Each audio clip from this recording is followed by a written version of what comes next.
Bom dia. Eu gostaria de agradecer, em primeiro lugar, o convite para participar do festival.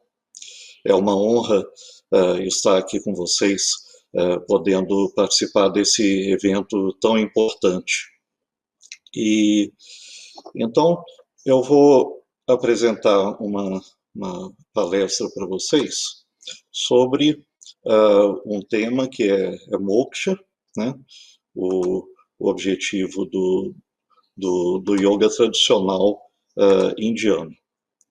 Então, a palavra moksha ela não é tão familiar para todo mundo, né? O que ela significa? Moksha significa a libertação espiritual, um processo de transformação da pessoa, sobre o qual eu vou falar, então, nessa palestra, né? E esse termo é o que eu escolhi para... próximo slide, por favor.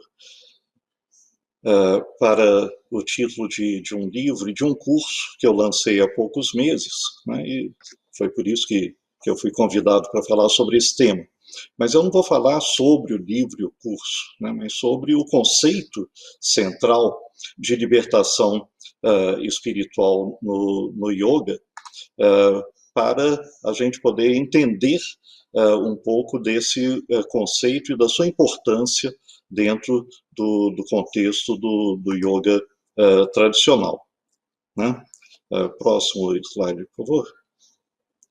Bom, o tema deste festival é Viveka, discriminação, né? O professor Subodh já falou um pouquinho sobre isso, e eu quero começar também falando um pouco sobre como que esse tema está conectado ao assunto de moksha que eu vou trabalhar. Então, a palavra Viveka, ela aparece em 6 passagens do Yoga Sutra de Patanjali, né? Uma obra que foi composta vários séculos antes do nascimento de Shankara, né? A gente muitas vezes associa Viveka a uma corrente do Vedanta, ao Advaita Vedanta, né? Mas é um assunto que aparece muito antes disso na tradição indiana, né? E o Patanjali trata bastante sobre esse assunto, né? Próximo slide, por favor. No Yoga Sutra também aparece a palavra Vivekin, né? Vivekin é aquele que discrimina, a pessoa que atingiu esse estado de discriminação. E para a gente perceber como esse conceito tão é importante no Yoga Sutra, vamos fazer uma comparação, né? A palavra asana aparece apenas 2 vezes e pranayama aparece apenas 1 vez no Yoga Sutra, né? Então, Viveka, claramente pela sua presença dentro do Yoga Sutra, é um tema extremamente importante para o yoga do Patanjali, né? Próximo, por favor. Então, como que o Patanjali apresenta esse conceito? Então, no Yoga Sutra, a discriminação viveka é o oposto da ignorância ou não sabedoria, que poderia ser uma tradução melhor, da palavra sânscrita avidya, né? E ele vai explicar isso no Yoga Sutra. A ignorância é confundir o eterno e o impermanente, o puro e o impuro, o agradável e o desagradável, o eu, Atman, e o não eu. Então, essa confusão é exatamente a não sabedoria, é a ignorância que a discriminação procura superar, né? Próximo, por favor. Então, essa ignorância ou não sabedoria prende o eu ao mundo sensível. É aquilo que nos prende, né? E é também a causa do samsara, da nossa obrigação de ficar renascendo nesse mundo uma porção de vezes.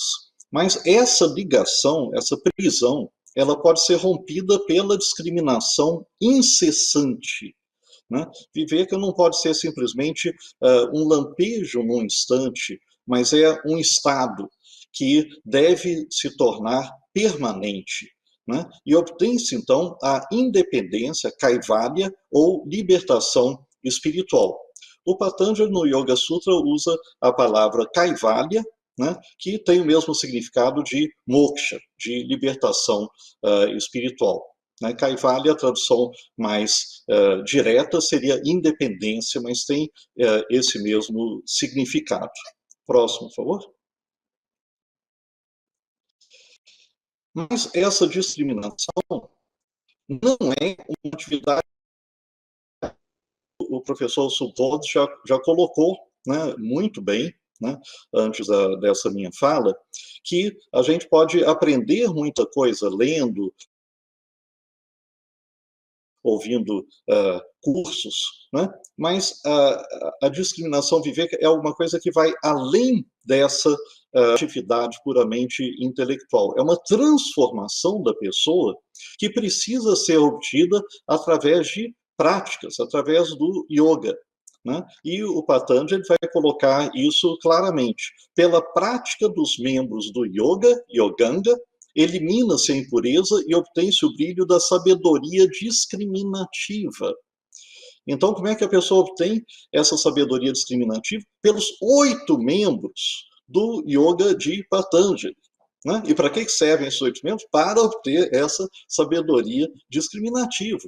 Vejam como é central esse conceito, então, dentro do Yoga de Patanjali. Não é uma coisa que aparece por aparecer, né? É central. Próximo, por favor. E o Yoga Sutra vai esclarecer isso um pouco mais depois. Então, ele diz: conhecendo a discriminação viveka, a mente Chitta se orienta em direção à independência kaivalya, que é a libertação.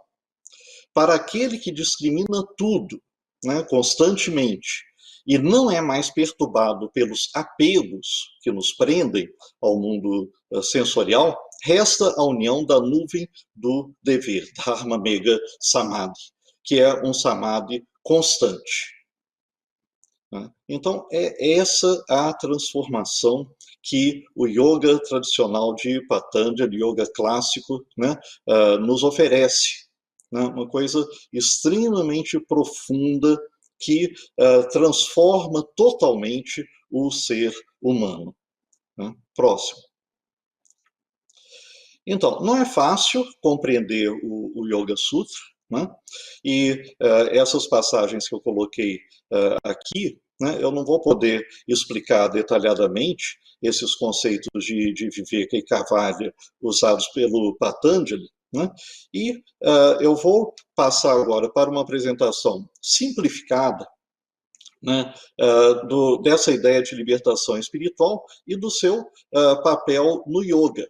Né? O que eu vou procurar mostrar é que compreender moksha ou kaivalya, esse conceito de libertação espiritual, é a chave para a gente poder compreender a essência de todos os tipos de yoga tradicionais indianos. Não apenas o yoga do Patanjali, mas uma coisa muito mais ampla do que isso.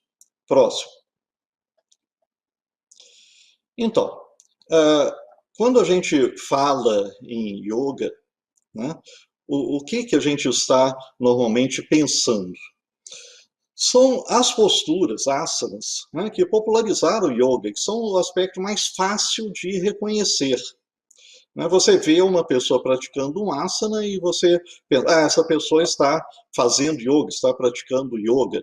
Né? Então, é uma coisa visível, é uma coisa que pode ser observada externamente e, por causa de poder ser fotografado, poder ser filmado, poder ser mostrado, exibido, apresentado, é que esse aspecto se tornou tão popular, marcante e representativo do yoga.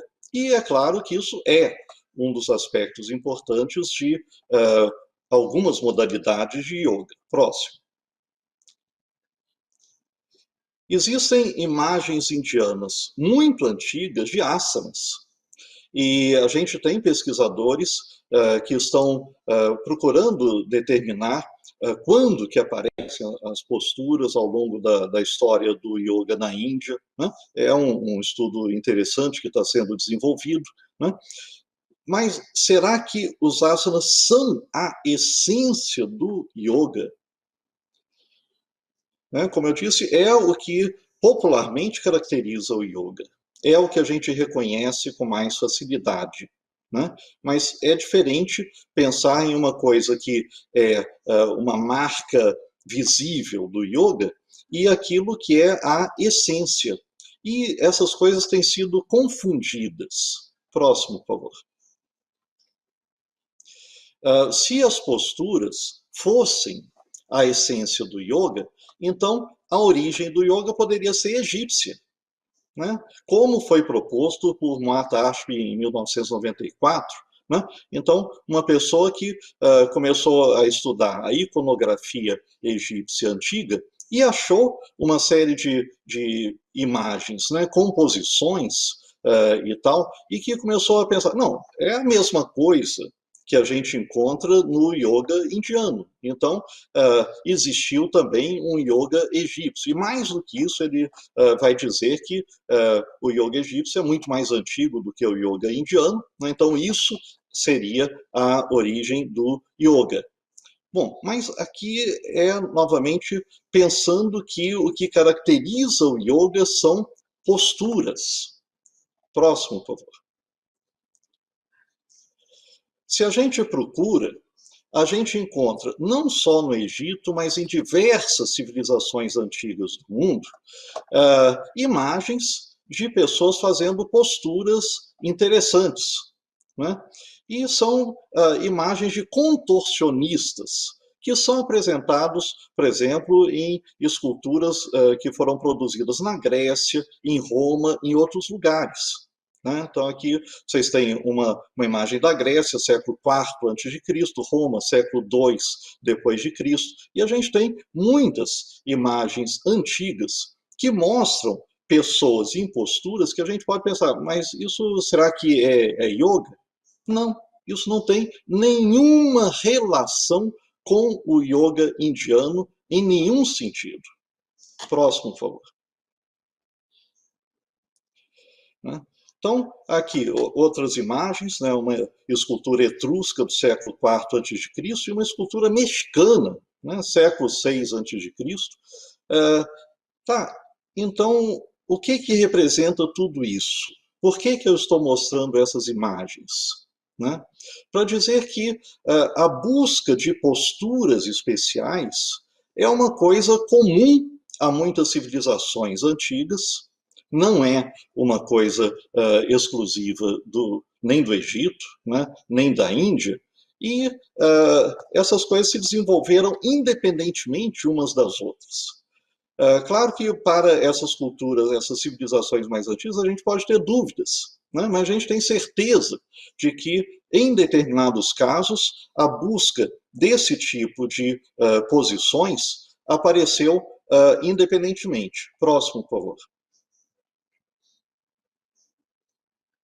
Por exemplo, na Europa, no século XIX, né? Essas são imagens de um contorcionista europeu do século XIX, né? E antes de se conhecer na Europa o yoga indiano, isso era exibido para o público, né? Havia artistas de circo que se exibiam fazendo posturas difíceis, mostrando a sua capacidade de realizar essas posturas, e quando na Europa se conheceu pela primeira vez um indiano que foi para a Europa e começou a demonstrar posturas de yoga, a reação dos europeus foi: a gente já conhece isso já é conhecido aqui. Né? Então, se yoga fosse um conjunto de posturas, vocês veem que não seria uma coisa característica da Índia, né?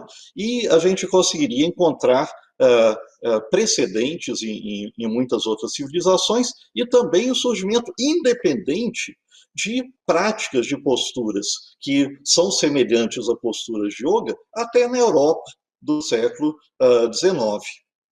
Próximo, por favor. Então, os asanas são, como eu disse, um aspecto importante de um dos tipos tradicionais de yoga da Índia, o Hatha Yoga. A gente não pode pensar no Hatha Yoga tradicional sem falar em asanas, né? E algumas das posturas que são praticadas até hoje, Kukutasana, etc., né, vêm dessa tradição de alguns séculos atrás. Mas as posturas não são importantes em outras modalidades antigas de yoga. E aí cabe a gente perguntar o que todos os tipos de yoga têm em comum. Então vamos pensar em alguns outros tipos antigos de yoga. Próximo, por favor. Então, o ascetismo. Né? Ascetismo é um método antigo de yoga, talvez o mais antigo desenvolvido na Índia. Ele às vezes é chamado de tapas yoga, né, ou tapasya, e envolvia práticas que exigiam um esforço enorme e a superação de sofrimentos. Né? Aqui nessa imagem que eu estou mostrando para vocês, a figura central, né, é uma yogini, que vocês podem pensar, bom, o que ela está fazendo? Né? Ela está contemplando a paisagem com os braços apoiados ali em alguma coisa presa na árvore. Né? Não, ela não está tranquilamente observando a paisagem. Essa é uma prática ascética antiga, que consiste em a pessoa tomar uma decisão de que ela não vai mais se assentar nem se deitar durante meses ou anos. E é isso que ela está fazendo. Esse praticante dessa prática ascética em particular, né, para dormir, ela dorme apoiada em uma madeira suspensa nos galhos de uma árvore, né, para não precisar se deitar nem se sentar. Então ela passa meses ou anos nessa posição e é uma prática extremamente dolorosa, difícil, né, porque o nosso corpo não foi feito para ficar em pé permanentemente. Bom, isso tem alguma coisa a ver com asanas? Não, muito pelo contrário. Né? Mas é considerado como uma prática de uma das vertentes mais antigas do yoga, que é o ascetismo ou tapasya. Próximo, por favor. O Tantra Yoga. Né? Claro que eu não posso explicar aqui em detalhe nenhuma dessas correntes do yoga antigo, né? Mas o Tantra Yoga indiano, ele se caracteriza especialmente por práticas rituais, pela recitação de mantras específicos pertencentes ao Tantra, né? E uma série de práticas, tanto externas quanto internas do praticante. É uma modalidade de yoga surgida no primeiro milênio da era cristã, né? E aqui nós temos um praticante de Tantra nessa ilustração. Aí vocês vão dizer, ah, sim, mas ele está sentado. Claro que ele está sentado, né? Os indianos se assentam ao chão desde milênios, né? Não eram utilizadas normalmente cadeiras, então as pessoas se assentavam ao chão para fazer qualquer coisa, né? Para comer, para conversar, para descansar, para qualquer outra coisa. Então não é se assentar ao chão que caracteriza nem o Tantra, nem o Yoga. Né? Então, esse praticante de Tantra ele está assentado e está lendo um texto, né? E está cercado de objetos que ele vai utilizar para um ritual. E esses é que são os aspectos centrais, não a posição assentada. Né? Então, não é pela posição assentada que a gente reconhece que essa pessoa está praticando yoga, mas porque a gente sabe o que é o Tantra Yoga. Próximo, por favor. Bhakti Yoga é outra modalidade importante do yoga tradicional indiano, é o yoga da devoção. Né? Então, o yoga da devoção é uma prática em que o devoto, a devota, se volta para um ser divino, pode ser Shiva, pode ser Vishnu, pode ser a grande deusa, pode ser Parvati, pode ser Ganesha, pode ser Surya, né? Vai depender da conexão que aquele devoto tem com um determinado ser divino. Né? Nessa ilustração aí, são devotos que não estão diante de uma imagem antropomórfica, né? Mas de um símbolo que representa Vishnu. Né? E eles realizam preces, o devoto faz oferecimentos, né, de flores, de alimentos, ele canta mantras, ele faz uma série de atividades, e dentro do Bhakti Yoga, asana também não é uma prática que faça parte dessa modalidade de yoga. Né? A pessoa pode estar sentada, pode estar em pé, pode estar andando, pode estar saltando e dançando, né? E praticando Bhakti Yoga. Então, não é possível você associar esse yoga tradicional à prática de asanas. Né? Próximo, por favor. Jnana Yoga, né? Yoga da sabedoria, outra modalidade de yoga também muito antiga, né? E que consistia em quê? Na transmissão da sabedoria que tinha sido transmitida em textos antigos, como as Upanishads, né? E que precisava ser vivenciada. Essa sabedoria não era uma transmissão puramente intelectual, mas era perceber por vivência direta aquelas realidades que os sábios nos revelaram. Normalmente isso era feito com um mestre experiente, né, que instruía um discípulo e que ajudava esse discípulo a ter essas vivências, a perceber essas coisas. E todo o processo do Jnana Yoga se passa como? Através da fala e através de processos internos, tanto no mestre quanto no discípulo. A postura asana, novamente, não faz parte das técnicas do Jnana Yoga. Jnana Yoga ele é um desenvolvimento interno da pessoa e que leva a vivências, a experiências espirituais importantes, né? Mas não é baseado na prática de asanas. Próximo, por favor. O Yoga de Patanjali, né, também chamado de Raja Yoga, ele inclui asanas. Né? É um dos 8 membros, um dos 8 angas do Yoga de Patanjali. Né? E quais asanas que o Patanjali ensinava? Nenhum. Ele não fala sobre o nome de nenhum asana. Né? Ele fala que a pessoa tem que ser capaz de se assentar de um modo firme e confortável, sem nenhum esforço, para poder realizar as outras práticas que são mais importantes.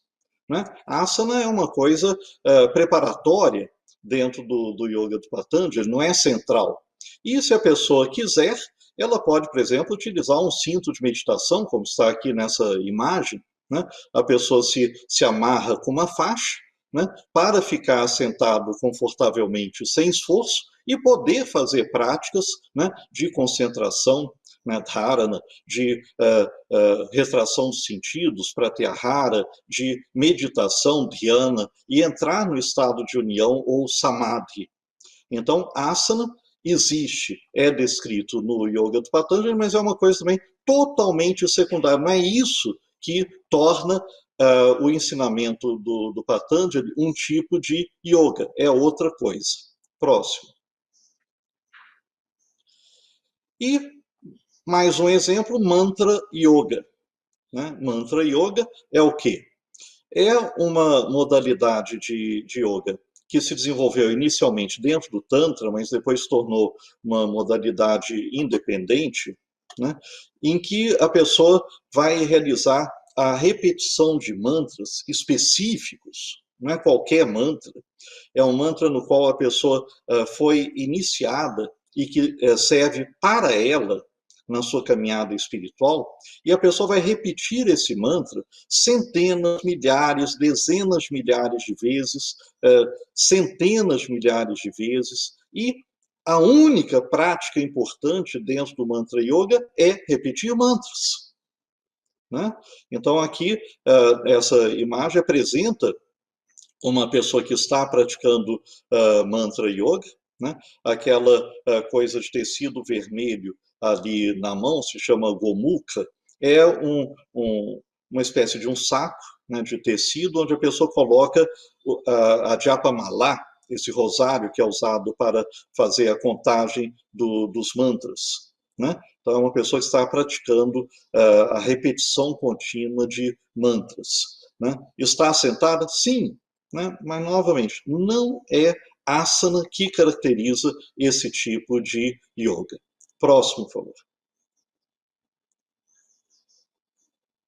Então, se não é asana, então o que todos os tipos antigos de yoga que surgiram na Índia têm em comum? Né? Afinal de contas, o que é yoga? Né? Então, se a gente chama de yoga uma porção de modalidades como Tantra Yoga, Mantra Yoga, Raja Yoga, Jnana Yoga, Bhakti Yoga, etc. O que tem em comum em todos esses tipos de yoga e o que constitui, então, o centro, o núcleo desses tipos de yoga? Né? Então, todas essas modalidades são métodos diferentes para atingir o mesmo objetivo que é moksha. E mesmo dentro do Hatha Yoga, asana não é o objetivo. Asana é uma prática, é uma técnica que é utilizada junto com várias outras dentro do Hatha Yoga tradicional. Para quê? Para uma transformação do yogi, que não é transformação física, não é para a pessoa melhorar a dor nas costas, para ficar com as articulações mais maleáveis, tem nada a ver com isso o yoga tradicional. Né? O Hatha Yoga ou qualquer outra modalidade de yoga antigo, o que tem em comum é o objetivo, que é uma transformação do ser humano, e essa transformação é justamente moksha. Né? Então, vamos entender um pouco melhor o que é moksha. Próximo, por favor. Então, moksha. Né? Os antigos yogins e yoginis estavam buscando uma transformação interna e não externa, né? Para se libertar dos vínculos com o mundo sensorial, livrar-se do ciclo de renascimento, o samsara, e atingir um estado de união com o absoluto. Não é simples. Eu sei que isso não é simples. Né? E muitas vezes a gente estuda yoga, pratica yoga durante anos e sem saber qual é a origem disso tudo. Né? Então, a origem desse yoga antigo, indiano, é uma busca espiritual. Não é uma busca de saúde, de bem-estar físico, de flexibilidade. É alguma coisa completamente diferente. E a gente sabe disso pesquisando os textos fundamentais antigos do yoga indiano, de todas as modalidades. Né? Vocês podem pegar textos antigos, por exemplo, a Bhagavad Gita, né? Um texto extremamente respeitado, que vai falar principalmente sobre 3 modalidades de yoga, né? Bhakti Yoga, Karma Yoga, Jnana Yoga, né? E lá está muito claro, né, para que serve o yoga. Né? Em nenhum instante a Bhagavad Gita fala de bem-estar físico ou de saúde como sendo objetivo de yoga, mas é essa transformação espiritual. E a Bhagavad Gita é uma obra representativa dessa tradição indiana antiga que nos permite entender o que os antigos yogins e as yoginis estavam tentando buscar.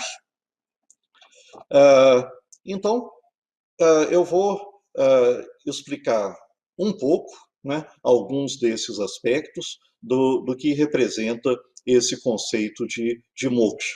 Próximo, por favor. Então, existe uma base filosófica profunda para a gente compreender moksha e compreender o significado do yoga tradicional indiano. Seriam necessárias horas, né, para explicar tudo detalhadamente. Então, como eu disse, eu vou fazer uma apresentação simplificada, me concentrando em alguns dos pontos mais importantes desse conceito, né? Mas eu quero enfatizar isso, né? Existe uma filosofia do yoga. E se você se interessa seriamente por yoga, pelo yoga tradicional, você precisa estudar um pouco sobre isso, né? Por isso que eu escolhi essa imagem aqui nesse slide, né? De duas pessoas conversando, uma delas com um texto, né? Provavelmente lendo, explicando para a outra, né? Por quê?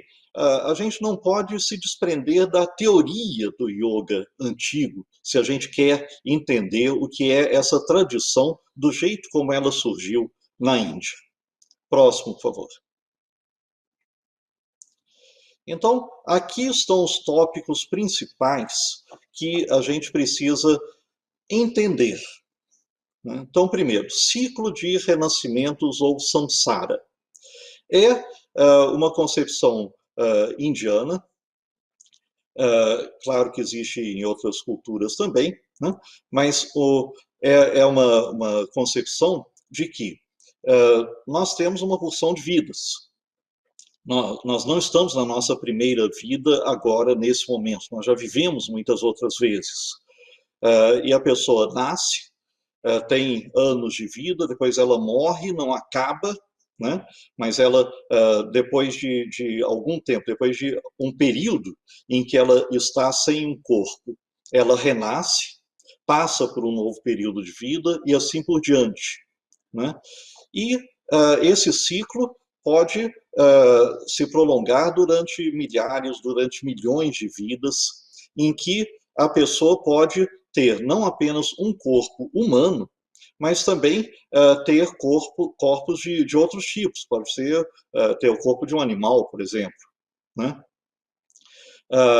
Tá, e por que as pessoas passam por todo esse ciclo de vidas, uma depois da outra, uma depois da outra, uma depois da outra, uma coisa que quase é infinita, né? E em que as pessoas estão presas, né? Aqui eu quero esclarecer um ponto, que na tradição indiana, esse ciclo de renascimento não é visto como uma coisa positiva. Puxa, que legal, eu vou morrer, mas eu vou renascer. Não é visto como uma coisa positiva. É visto como uma coisa negativa. Por quê? Cada vida tem momentos agradáveis, mas tem também momentos desagradáveis, né? E, afinal, a que isso leva? Né? Um conjunto de prazeres e sofrimentos que vai se repetindo. Né? Então, há essa visão negativa da vida humana e desse ciclo de renascimentos. Bom, mas por que a gente tem esse ciclo de renascimentos? Então, o segundo tópico aqui, né? As ações karma e seus efeitos. Então, durante cada uma das nossas vidas, a gente faz uma porção de coisas. Nós somos ativos, né? Então, as nossas ações, né? O termo karma representa justamente as nossas ações, as nossas atividades, o que a gente faz. E essas ações a gente faz normalmente com alguma intenção. A intenção é alguma coisa que a gente pensa no futuro, que a gente projeta no futuro. Eu quero que aconteça tal coisa.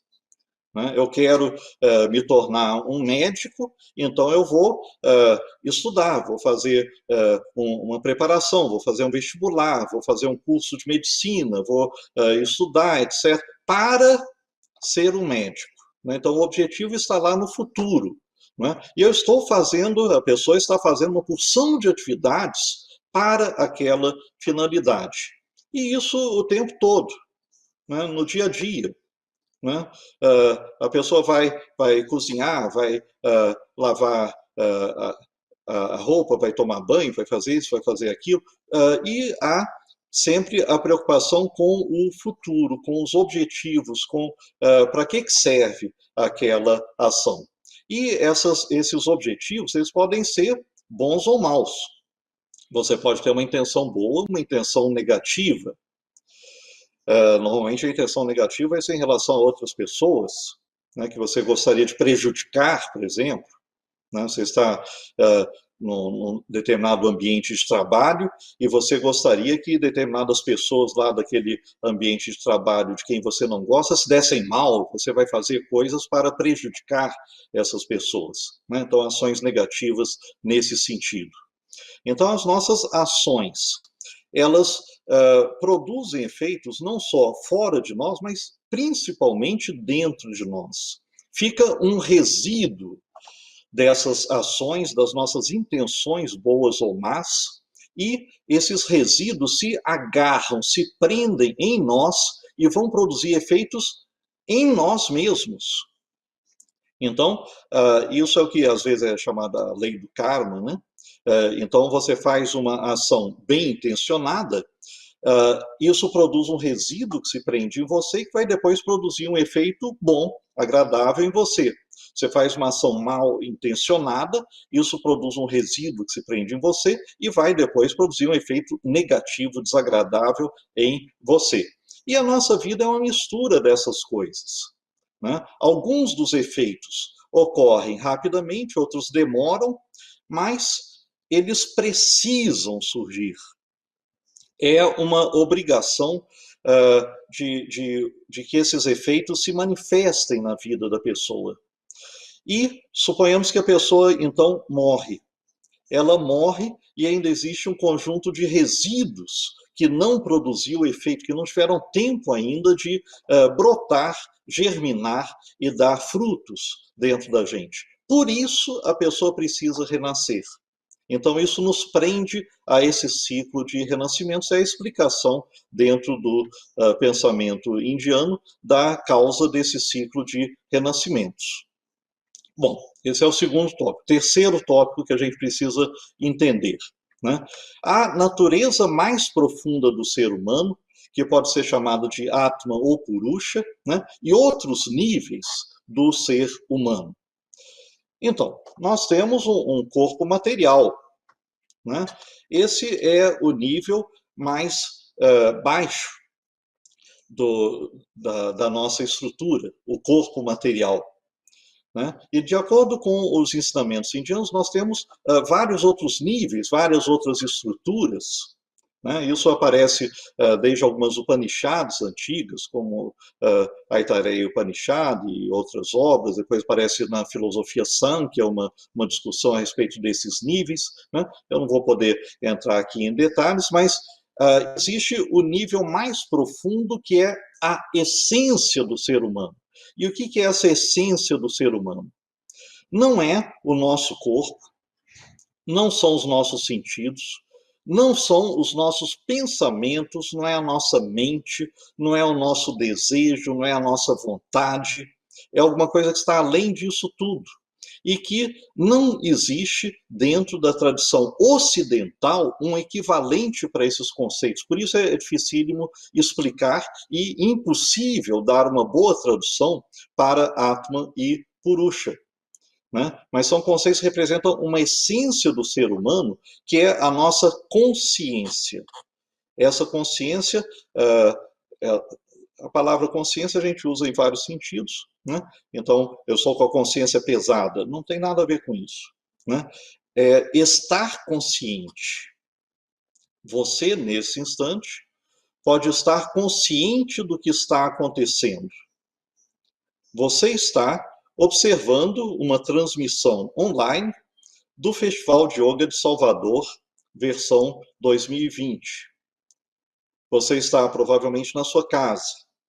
Você está consciente do que está em volta de você. Bom, esse ser que está consciente é a sua essência. É o Atman, é Purusha. E esse ser que está consciente, ele é eterno, ele é imutável, ele não nasce, não morre. ele é sempre o mesmo, ele é puro. Ele, em princípio, não faz parte do universo sensorial onde nós estamos imersos. É uma coisa separada, da qual a gente, na qual a gente não presta atenção, a gente não capta o tempo todo a existência dessa consciência dentro de nós, né? E estar consciente desse eu mais profundo faz parte do processo de viver, de discernimento daquilo que eu sou e do que eu não sou. Eu sou esse Atman ou Purusha e tudo o resto não sou eu. Mas isso não é fácil de entender e, como eu disse desde o início, não é uma compreensão intelectual, é uma vivência e é uma transformação da pessoa para ela ser capaz de captar e fixar essa visão, essa experiência dentro da sua vida. Bom, o quarto conceito importante é o conceito do ser absoluto, que é chamado Brahma, dentro da tradição indiana, desde as Upanishads, na verdade aparece em textos um pouco mais antigos, mas é explicado principalmente nas antigas Upanishads. O que é Brahman? Né? Brahman é uma palavra neutra que representa a essência de toda a realidade. Não só a realidade material, mas da realidade imaterial. Vocês sabem que dentro da tradição indiana a gente tem uma porção de seres divinos, né? Como Vishnu, como Shiva, como Ganesha, como Parvati, como Lakshmi. Né? Esses seres divinos são importantes, mas tem uma coisa mais importante e mais profunda do que todos eles, que é a essência de todos eles, e que é Brahman. Então, todos esses seres divinos são como se fossem máscaras ou aparências ou manifestações de uma coisa muito mais profunda e que, na verdade, é a essência de toda a realidade. Brahman. E essa essência da realidade é também consciência.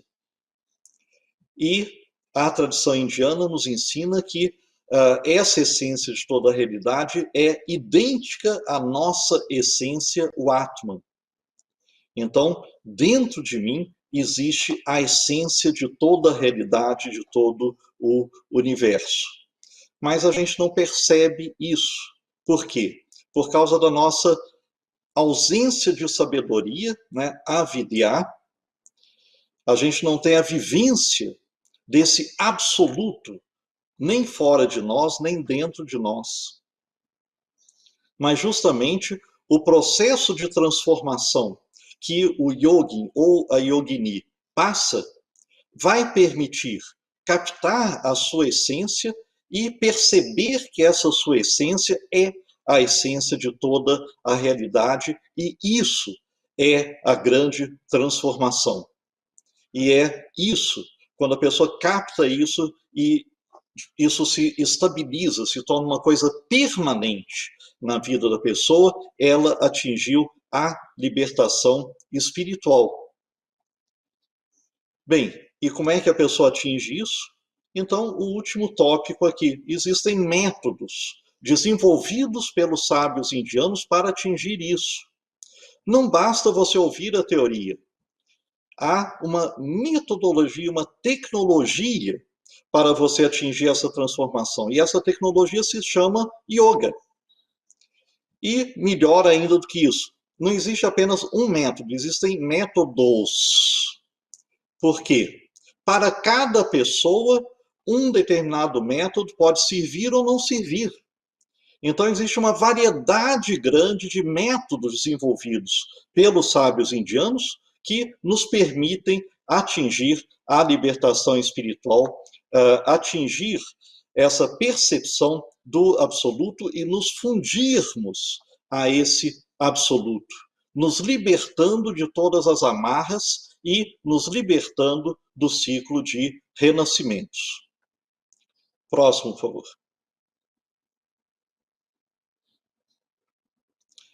Então, é uma coisa grandiosa, gente. E em nenhum outro lugar do mundo surgiram nem a teoria, nem os métodos práticos de obtenção dessa transmutação espiritual. Então, pessoalmente, eu fico muito triste, né?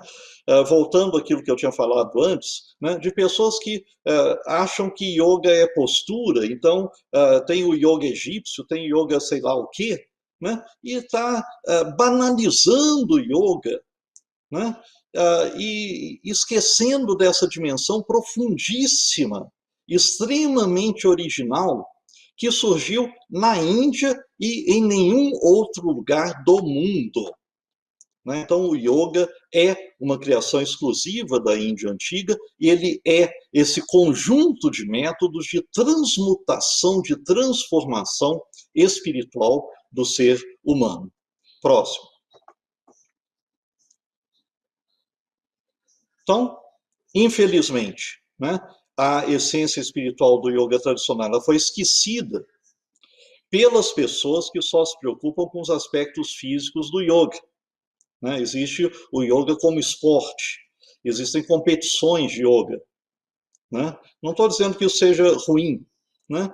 Mas isso é tão banal, tão superficial comparado com aquilo que realmente é a essência antiga do yoga. Né? Próximo. Então, eu acredito, né, muitas outras pessoas também acreditam, né, que é importante conhecer e resgatar essa essência mais profunda do antigo yoga indiano e não ficar apenas na superfície.